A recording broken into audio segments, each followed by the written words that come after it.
Hi guys, bali magluluto pala ako ng strawberry pancake. Bali, iyan pala yung mga gagamitin ko. Yung milk, 1 cup. Spoon and kalahati ng strawberry flavor. 1 cup na margarine. 2 teaspoon na baking powder. 2 egg. 1 cup na sugar. 3 cups ng all-purpose flour.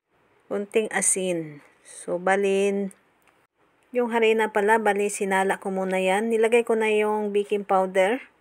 Hindi, pagkatapos haluin muna natin siya. Pag medyo okay na yung paghalo natin sa baking powder, ilalagay na rin natin yung milk. Pagkatapos natin ilagay yung milk, bali isusunod na rin natin yung margarine. So, pwede rin kayong gumamit ng butter or mantika, pwede rin. Pagkatapos pa nilagay natin yung margarine, bali ilalagay na rin natin yung sugar. Pagkatapos pala yan na ilagay na natin yung sugar, bali maglalagay na pala tayo ng asin konti. And then haluin muna natin siya para matunaw yung asin at saka asukal na ilagay natin. Pagkatapos pala yan, ilagay na natin yung 2 itlog. Bali haluin ulit natin. Pagkatapos yan, okay na yung ating paghalo. And then maglalagay na tayo ng flavoring na strawberry. Depende ra po na sa inyo kung nakulangan kayo sa kulay, pwede kayo magdagdag. And then haluin muna natin siya.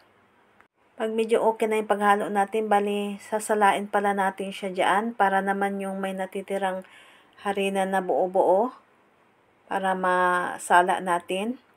So pagkatapos, i-rest na natin naman kalahating oras. Bali nandito muna tayo sa paglulutuan natin. Naglagay na rin ako ng mantika. Pwede kayo maglagay ng margarine.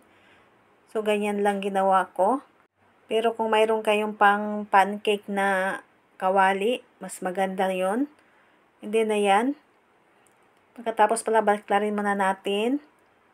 Hindi, pagkatapos na nabaliktad na natin yan, pwede rin kayo maglagay ng margarine dyan pag naluto na siya, or butter. Tapos, pwede rin kayo maglagay ng sugar. Kung mayroon kayong strawberry na jam, pwede kayo maglagay. So, bali luto na yung 4 na piraso na naluto natin. So, bali mag-fast forward na lang ako na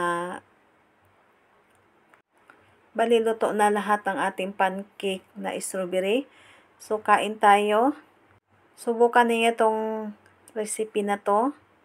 So, 3 cup, marami nang nagawa. Po kayo nakasubscribe sa aking YouTube channel, paki-subscribe naman po. Thank you po. Bago magtatapos ang aking video, thank you for watching guys. Bye!